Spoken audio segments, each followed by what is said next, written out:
Programme है जो आज सोसाइटी के अंदर क्राइम चल रहा है, जैसे साइबर क्राइम है, एनडीपीएस है और अलग अलग क्राइम अगेंस्ट वुमेन है, उसके बारे में एक हमारी पुलिस विभाग की तरफ से रैली का आयोजन किया जा रहा है और उसी अवेयरनेस के लिए हम पब्लिक को अवेयर करना चाहते हैं।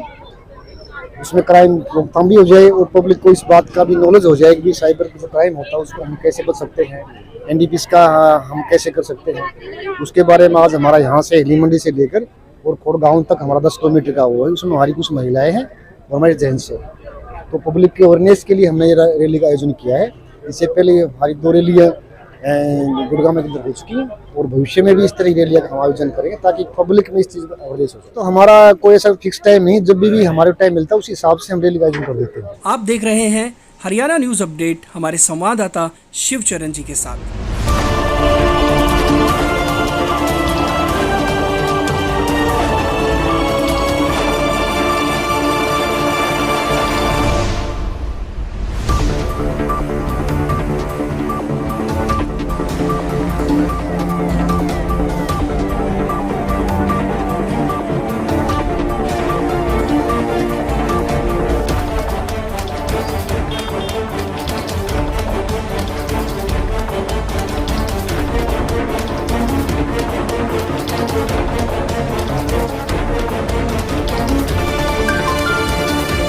CP Harinder Kumar ji, SHO Pataudi Rakesh Kumar ji, Sunita sector 37 SHO और इनके साथ एसएचओ फरूखनगर और नार्को टेस्ट के इंस्पेक्टर आपके बीच में पहुंचे हैं। समस्त ग्रामवासी जो भी इनके साथ आए हैं, हम ग्राम खोड़ की तरफ से यहाँ पहुँचने पर हार्दिक अभिनंदन और दिल की गहराइयों से स्वागत करते हैं। जो आज प्रोग्राम था, क्राइम के बारे में कुछ जानकारियाँ देनी थी, जागरूक करना था, उसी के संदर्भ में एसएचओ साहब पटौदी ने एक मैच रखा रस्साकशी का। दोनों टीमों ने बहुत ही अच्छा, इतना उत्साहित मैच था कि सभी दर्शक गदगद थे। पटौदी साहब व खोड़ गांव के सम्मान के योग्य माननीय व्यक्तिगण का मैं हार्दिक अभिनंदन करती हूं और आज महिला विरुद्ध से संबंधित अपराध के बारे में आपको कुछ जानकारियां देना चाहती हूं। मान के योग्य एसीपी पटौदी साहब व गांव खोड़ के माननीय व्यक्तिगण का मैं हार्दिक दिल से स्वागत करती हूँ। वह साइकिल रैली, बुलंद साइकिल रैली की जो भी महिलाएं आई हैं उनका भी हार्दिक दिल से स्वागत करती हूँ। जो आज मैं महिला विरुद्ध के संबंध में कुछ आपको जानकारी देना चाहती हूँ। जो हमारी कुछ महिलाएं आई हुई हैं गांव खोड़ से, उनको भी, और जो माननीय व्यक्तिगण आए हैं उनको भी। पहले मैं अपना परिचय दे देती हूँ। मैं इंस्पेक्टर सुनीता, थाना सेक्टर 37 में बतौर एसएचओ नियुक्त हूँ। कर हौसला बुलंद, तू छोड़ दे सारे गम, तू बदलना जो तुझे आज है, तोड़ दे जमाने को भ्रम, तू वही है बस छवि तेरी नई है, तू वही है बस छवि तेरी नई है, तू वही है बस छवि तेरी नई है। आप सभी को जोश और हौसले के साथ मैं कुछ बताना चाह रही हूँ। आपके बीच में मैं उपस्थित हुई हूँ। आप सभी के बीच गुरुग्राम पुलिस द्वारा एक साइकिल रैली चलाई गई है, जो आप सभी से हमारी साइकिल रैली के बारे में सुना होगा। आप सभी को बहुत जोश और हौसले के साथ रैली का नाम रखा गया है, हौसला बुलंद साइकिल रैली। जैसे हमारी रैली का नाम है, नाम से ही आपको पता लगा होगा आज हमारा मकसद बस यही है। शत्रु कभी हारती नहीं, उसे हराया जाता है। समाज क्या कहेगा ये कहकर बचपन से डराया जाता है।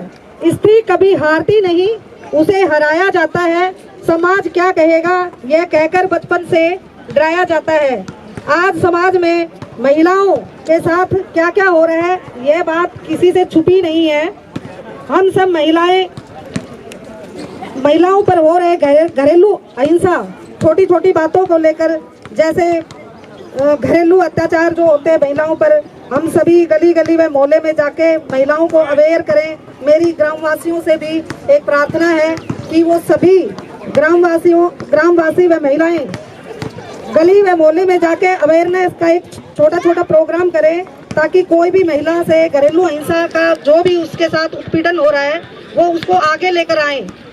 ये बातें किसी से छुपी नहीं होती, लेकिन कई बार क्या होता है, हमारी महिलाओं को दबा दिया जाता है, लेकिन महिलाओं को दबाना नहीं चाहिए। जैसे लड़की की शादी होती है, हम कहते हैं बहू घर में आ गई, लेकिन हम उसको बहू ना समझे, उसको बेटी समझे, क्योंकि अगर हम उसको बेटी समझेंगे तो समझते हैं तो वो भी हमें उतना ही समझेगी कि जितना हम उसको बेटी समझे। वह पराए घर भी जाकर हमें अपना मानती है, तो क्यों ना हम उसे अपने घर में बहू बनाकर ना लेकर आए, उसे बेटी बनाकर लेकर आए।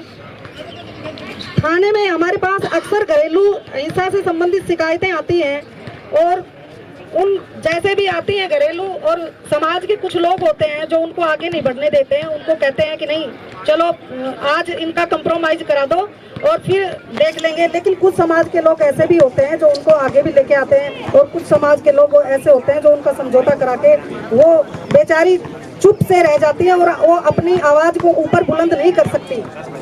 ज्यादा बड़ी बात मैं नहीं कहूँगी, क्योंकि बेटियों को पढ़ाया नहीं जाता, बेटियां पढ़ जाती हैं, उनको अफसर बनाया नहीं जाता, वो बन जाती हैं। जैसे कल्पना चावला जैसे अपने सपनों को लेकर आसमान तक छू जाती हैं। हम घर में जब महिलाएं, बहन, बेटियां, जब भी हम अपने जैसा व्यवहार करेंगे वैसा ही हमारे घर में अगर व्यवहार अच्छा होगा तो वो भी हमारे घर का माहौल अच्छा होता है, तो वो बेटियां भी अच्छा व्यवहार करेंगी, समाज खुद बदल जाएगा। सिर्फ इतना ही नहीं, हमें घर पर गाली गलौज या लोगों को सतर्क रहकर ही बच्चों के सामने पेश आना चाहिए, ताकि बच्चों पर गलत असर ना पड़े। बच्चियों को घर में कैद व घूंघट पर्दे में नहीं, समाज की सच्चाई बताए, बच्चियों को पढ़ने का मौका दे, तभी आएंगी दूसरी कल्पना चावला, तभी बनेंगी दूसरी किरण बेदी। दूसरा मैं कहूँ तो छोटे बच्चों के बारे में एक पोक्सो एक्ट है, जिसमें बच्चों की उम्र 18 से कम होती है, चाहे वो लड़का हो या लड़की। बच्चों के साथ क्राइम होता है वो पोक्सो एक्ट में आता है। इसके लिए हमें पूरे गांव व समाज में अवेयर होना पड़ेगा। अभी हमें इस काम के लिए कुछ गाँव में जाकर अवेयरनेस का प्रोग्राम, जैसे ग्रामवासियों से मेरा निवेदन है कि वो भी इस प्रोग्राम को अपने अवेयरनेस का प्रोग्राम शुरू करें, छोटे छोटे गलियों में, मोहल्लों में जाकर, ताकि छोटे तबके के लोगों के साथ, बच्चों के साथ ये क्राइम ज़्यादा होता है, और उनको समझाया जाए कि क्राइम को कैसे रोका जा सकता है और उनके साथ किस प्रकार का क्राइम होता है। हम बच्चों को छोड़कर ड्यूटियों पे चले जाते हैं, लेकिन बच्चे हमारे पीछे से हम अपने जानकार के पास छोड़ जाते हैं, लेकिन वो जानकार हमारे छोटे बच्चों के साथ कई बार ऐसा अपराध कर देते हैं या क्राइम घटित कर देते हैं, जो हम उन बच्चों को अपना रिश्तेदार या नातेदार समझकर जो हमारे बच्चों को रखते हैं, उस क्राइम को हम दबा देते हैं, और उसको अक्सर दोबारा मौका मिलता है क्राइम करने का।